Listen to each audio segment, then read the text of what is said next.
New conversation. Conversations about race are very exhausting. Hard. They're exhausting and so easy to step into a ditch. And we spend a lot of time. We've never really had one. We talk about the conversation we're going to have. Yep. The other thing about this weekend is that we hear injected into political campaigns by various candidates on both parties their faith, their element of faith.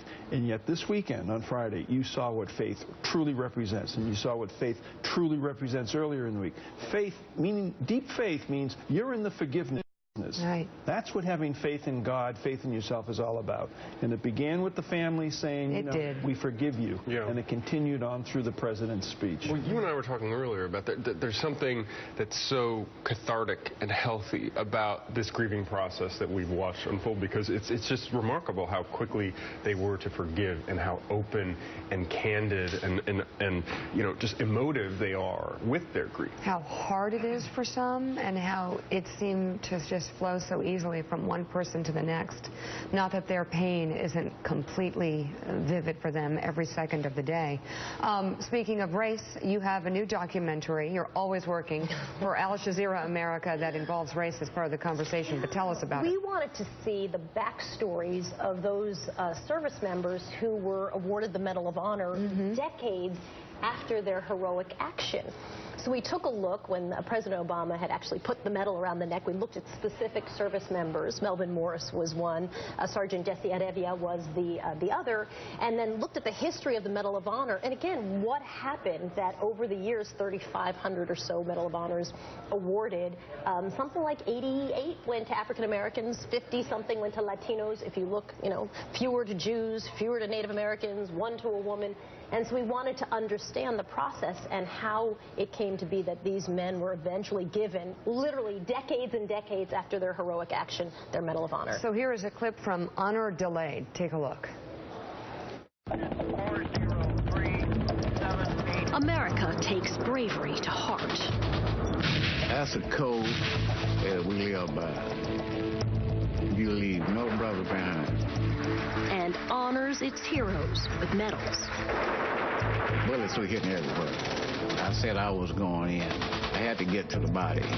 Yet for some deserving Americans, one high honor has remained elusive. Some of these soldiers fought and died for a country that did not always see them as equal. He saved the lives of his whole platoon. I don't understand why Lenny didn't get the Medal of Honor. Why do you think you didn't get the Medal of Honor? I don't know. Some say that it was discrimination against Mexican Americans or blacks or whatever, you know.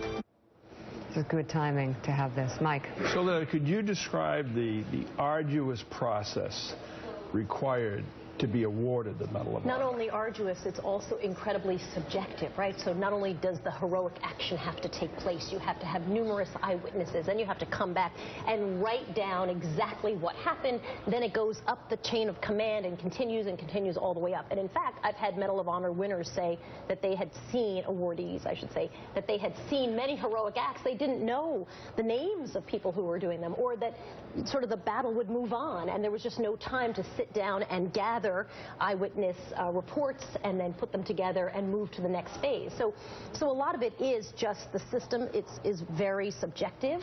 It also is very time consuming, and it's a real process.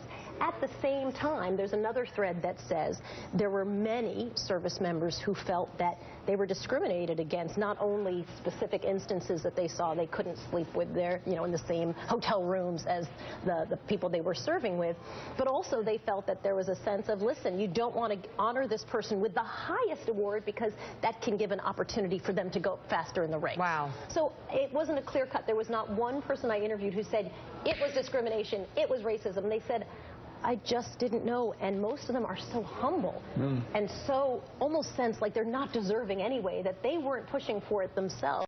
Review of the process that found that lots of heroic acts had just been overlooked. Wow. 1 million African-American men serving in World War II.